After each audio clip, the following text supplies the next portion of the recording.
As I say, we're hoping to hear from our correspondents Paula Sleer and Belle True, who are trying to get to their broadcast point at the moment to give us an update on the developments there in Tahrir Square. As you can see, thousands upon thousands of people are there, and parts of the Egyptian army have reportedly been put on high alert status as that military ultimatum for President Morsi to resolve the violent crisis has now passed. So this is now a crucial moment here in Egypt. Belle True joins us live from Tahrir Square. Belle, we're going to talk to you now. We can see those thousands of crowds, as I've just been describing a few minutes ago, gathering there in the capital, pushing for any possible solution to the crisis. Tell us, how is the situation developing now? Well, time's up. The 48-hour window that the military gave the president to fulfill the demands of the Egyptian people is over, and everyone here at the presidential palace knows that.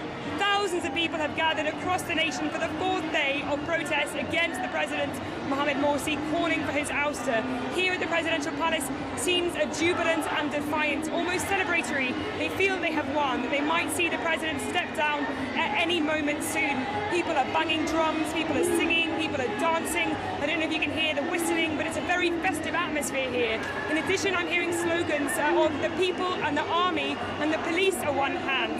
The people here feel they have the security forces on their side. They feel they have the government on their side after mass resignations in the Morsi administration over the course of the last few days. They feel they have the formal political opposition on their side, and crucially, they have the Egyptian will of the people behind them. They feel that the president might resign any minute now. This comes after a very difficult year for Egypt. Talking to protesters over the course of the last few days, they tell me that the Egyptian economy is in free fall, and this is translating into chronic unemployment, in addition to fuel and water shortages, a bread crisis, human rights abuses. What protesters have told me is that nothing has changed since the January 25 revolution. They blame Morsi, and they also blame his Islamist group, the Muslim Brotherhood, who they want out. They say the Muslim Brotherhood has taken over power. So what people are asking for at the moment is a new president. They're asking for a new constitution.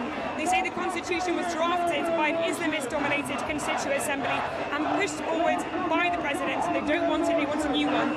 They also want a technocratic government that will fully represent all the political factions in Egypt.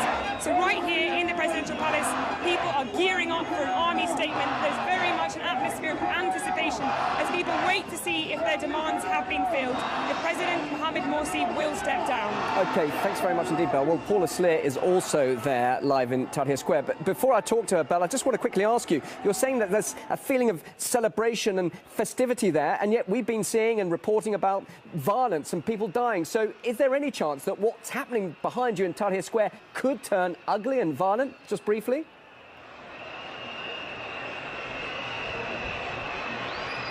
It looks as if she can't hear me there. Well, at the moment, it doesn't seem as if violence is on the cards.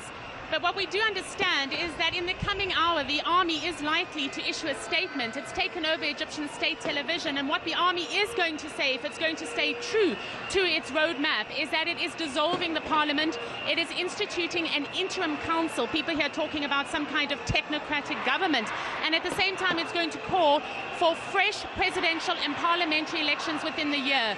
Now, an advisor to the Egyptian president, Morsi, has said that this amounts to a military coup, and it needs to be called by the right word. And certainly there are concerns here that a military coup is on the cards. Let me remind you that Egypt is a deeply divided country. You have pro and anti-Morsi supporters. You have people from across the political spectrum.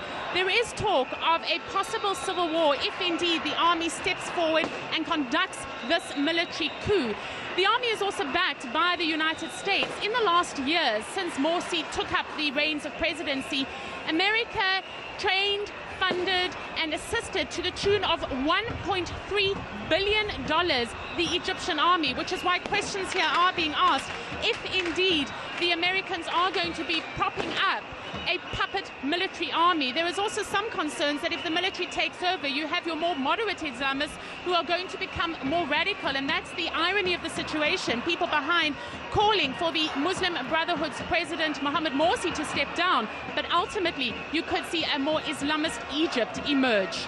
Thank you very much indeed, Paula. And that's our correspondent, Paula Slit, and also Belle True, live in Cairo. We'll hear more from them as developments continue over the next few hours. Thank you very much to both of you.